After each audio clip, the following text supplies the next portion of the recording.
તો સુરતના વીર નર્મદ દક્ષિણ ગુજરાત યુનિવર્સિટી ફરી વિવાદમાં આવી છે। તેઓએ પોતાની શૈક્ષણિક હેતુની જમીન નવરાત્રી માટે ભાડે આપતા વિવાદ શરૂ થયો।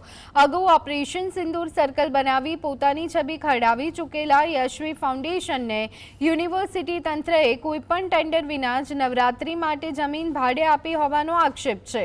1.80 લાખ ચોરસ મીટરની જમીનનું ટેન્ડર વિના જ તે જમીન ફાળવી દેવામાં આવતા વિવાદ વકર્યો છે।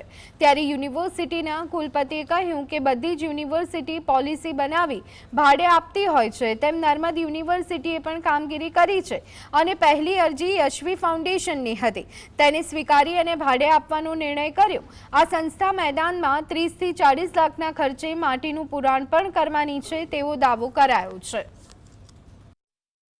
સ્ટેટ યુનિવર્સિટીની તમામ ભૌતિક સુવિધાઓ અને ગ્રાઉન્ડ બધી જ યુનિવર્સિટીઓ પોલિસી બનાવીને દૈનિક ધોરણે અને વપરાશના ધોરણે ભાડે આપતી જ હોય છે।